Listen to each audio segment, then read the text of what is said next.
What's up, guys? Welcome back to After the Credits, the review show that no one asked for. Today we are talking about Cult of the Lamb, and I was sleeping on Cult of the Lamb, just letting time pass, not even thinking about it, playing other stuff. But when I saw this game release, it immediately piqued my interest because it looks like a game that's right up my alley. I gotta be honest with you guys. I'm a little bit of a murder mystery girly behind closed doors. I love myself a good true crime story. I love myself a good cult documentary. And I find all that stuff super fascinating. You know, I'm just thinking here, and I just want to make a quick statement to all my viewers out there. I will not pull a Cosmo right on you all.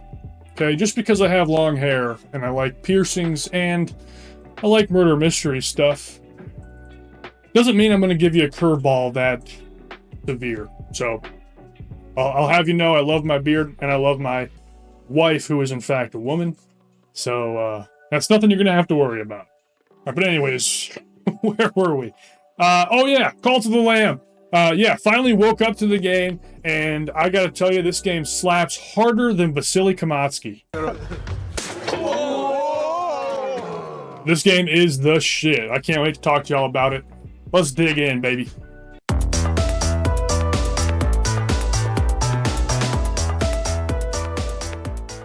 So in Cult of the Lamb, you play as Lamb.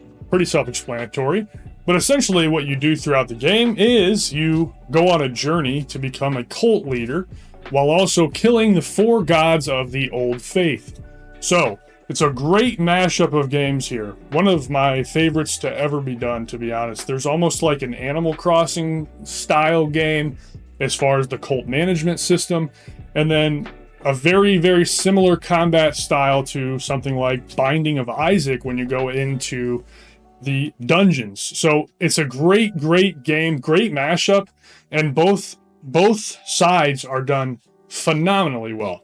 So let's start off with the cult aspect, where you're going to be spending probably the majority of the time. This is where you gather your followers and you continuously indoctrinate them to make them more devoted. Is that a word? Not sure. To make them more devout to you. I don't know if that's right English. But in this, what you do pretty much is you go around, you talk to the followers as you progress. You start to do things for them. You give them gifts to kind of level it up. Very similar to like Stardew Valley, the love system in Stardew Valley.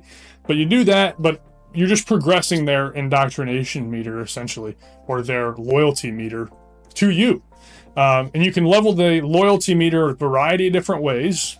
Giving gifts is one way, but you also build a temple, and you can go into your temple to perform sermons where you preach to all of your followers, and that also levels up all of their loyalty. And then there's also rituals that you unlock throughout the game that you can do.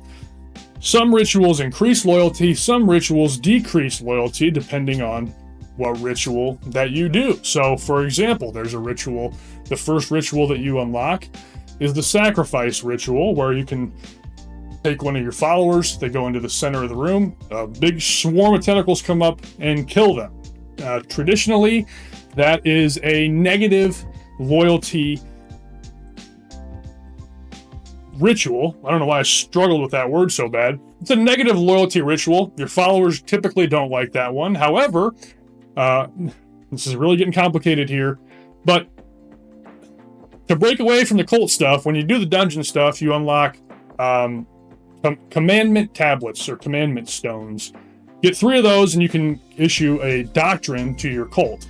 So initially the sacrifice starts out as a negative trait, but you can use a commandment stone to issue a doctrine while at the temple that permanently makes your followers more accepting of sacrifices. So it goes from negative to a positive just by that one commandment stone. And the game just branches out from that. You can throw simple things like you can throw a feast for your followers, which is great because you do have to manage a couple different things in the cult system. You have to manage the loyalty meter, which is the big orb on the top left of the screen. You also have to manage their hunger level and their sickness level. So if you feed, obviously, to fill their hunger, you got to feed them. So you cook meals that your followers eat. These meals typically have good and bad traits. There's a few food choices that don't have any bad traits, but the majority of them do have bad traits. A very common bad trait is there's a percentage that the food will cause an illness in your follower. So when your follower becomes ill, they will defecate, they will vomit, and it'll just be kind of a nightmare. So you have to spend a lot of time tidying up your cult land, sweeping up shit off the ground, cleaning up vomit, doing stuff like that, all pretty much manually until you can automate these features later on in the game.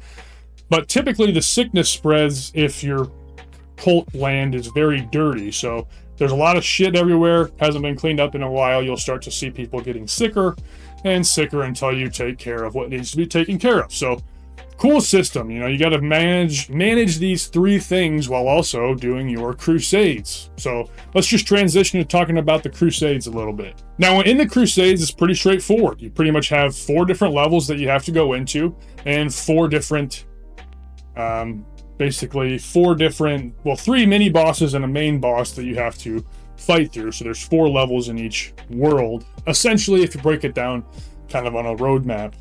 So you go into the level and you fight a bunch of enemies. Very similar to Binding of Isaac. If you look at this combat, you can probably tell just by looking at it. And one of the things that makes it very familiar to Binding of Isaac is the heart system. That to me just screams Binding of Isaac. You have red hearts and you also have blue hearts, and then you have some more complicated hearts that you can unlock through the temple back at your cult facility. I'm not going to go into spoilers. That's not what I do here. I like to just tell you about the game. That way, if you're interested, hopefully I can persuade you to buy it or avoid it if it's not something you're into. But that's how the combat system works. The combat variety is actually fantastic. There's a number of different weapons. There's knives, daggers, hammers, axes, and another weapon. I won't spoil it. It doesn't come until much later in the game, but it is fucking amazing when you get to that weapon. But you go through, you fight through these areas, and then during your crusades, you can run into a guy that will give you tarot cards. Those tarot cards are very similar to perks that you would see in Binding of Isaac. So they give you like a passive ability, very similar to, you might get an extra heart, or you might get additional attack damage for the remainder of your run. You might get a bunch of variety of different things that impact your run in a positive way or potentially in a negative way. It just depends. But you're able to gather the majority of your followers on these crusades as well. So that's how the majority of your followers get to your cult, is through these crusades. Because when you clear an area, you essentially go to an overview map, and you can pick where you want to go next. And the icons are pretty self-explanatory. If you see a guy on his knees, it's a follower that needs help, typically. That's going to result in a little bit of a combat sequence where you finally, at the end, rescue the follower, and then you send them back to the cult, and you can indoctrinate them when you get back. And then all of the side bosses as well, once you kill the side boss, they're also their own follower as well. You can indoctrinate them after killing the side boss as well. But that's kind of how you grow the cult. There are a few different ways that followers can get introduced, but the majority of them are going to come from your crusades. But yeah, like I said, the variety in combat with all the different weapons is a lot of fun, and it is a roguelike, so it's always random. You don't really get to choose what you go in with. You're kind of stuck with what you got. But through this whole discussion, forgot to talk about spells. There is also spells in the game as well. So you have your melee combat weapon as well as spells, and spells are spells. I don't know what to say. They're powerful abilities that you can use against enemies. They do a wide variety of different things. They shoot a line of tentacles. You can shoot a line of ice. You can use like a sword and swipe across the screen, kind of an AoE attack. There's a bunch of them. We're not going to go into all of them, but those are just combat enhancements. Again, just adding a lot of variety. So when you put all those things together, becomes the best of a roguelike. You get a bunch of different combat strategies that you have to approach with a different level of care depending on what you get. And you get a nice spell to pair with that to also change your combat. So every run feels different. Everybody's played roguelikes by now. I don't need to go into how a roguelike works, but this is a roguelike and it's done phenomenally. Very, very good. I played it on medium difficulty. I'm not trying to set a world record or whatever by beating it on the hardest, but I beat it on medium, had a great time. I thought the skill level was pretty good, pretty fair. I did have a lot of problems at the very end of the game for some reason. I don't think the fight was really that hard, but I was stumbling all over myself on live stream. It was a nightmare. Very bad moment for me. But yeah, I thought the difficulty on medium was perfectly great where it was. So, phenomenal game on both sides. Incredible. Now, one area where I think the game's lacking a little bit is in music, to be honest. I think when you spend the time in the cult, I think there's only one track that just plays on loop, and it's a very chill track, but there's only one, and you spend a lot of time there, so it kind of gets to wearing on you a little bit. I think there are definitely different musics. Is that even a word? What am I doing here, man? I think there is different music in each crusade area that you go to, and those are all good. Nothing bad to say about them. I think the music fits the scene very well. I just don't think there's a wide variety of music in the game, which may not be an issue for some, but maybe for others. That's why I'm mentioning it here. Now, I think the story is actually very good in the game. Obviously, not going to go into details on this. I want you guys to experience it for yourself, and maybe in the future I'll make a spoiler video series where I can talk about all these games in more detail at a later date, but I think the story is perfectly acceptable in this game, if not a little bit predictable. You just do the thing, and then something happens at the end, and you kind of expect it, and when it happens, it's not like really that shocking. You kind of expected it, or at least saw it coming for quite a while, so pretty predictable. Not the greatest story, but the game really isn't about the story. It's about the interwoven gameplay between the life sim and the combat areas. Another thing I'll mention quick is just, I did have a little bit of an issue with tutorials popping late, specifically for one item. And there's not really a way for me to explain it in a roundabout way without just explaining it. So essentially there's a heart in this game called the Diseased Heart. And I started to get the Diseased Heart from tarot cards well before I had gotten far enough in my temple to unlock the Diseased Heart. And when I finally unlocked the Diseased Heart from the temple, it gave me a description of what the Diseased Heart even does. So for a very long time, I had no idea what it even did, which kind of sucked. So that happened. If you're playing through the game and it happens to you, the Diseased Heart damages enemies that hit you if you have a Diseased Heart active. So you can actually see it visibly on the screen if you open your eyes a little bit, which apparently I didn't know how to do when I was playing the game, but that's what it does. And I just thought that was a little interesting that the tutorial came up far after I started to actually receive the item itself. And then this note is just because I'm an idiot and probably irrelevant to you, but I always have one of those in these videos, I'm starting to realize, but that's okay. When you upgrade your cult, because your cult can be leveled up from level 1 to, I believe, level 5, go through and read what each upgrade is before you just start upgrading everything, because you can pass up very important structures that will be crucial to your playthrough if you don't simply read what is there. I, for some reason, did not do that. So I played through the majority of the game without a lumberyard or a stone mill.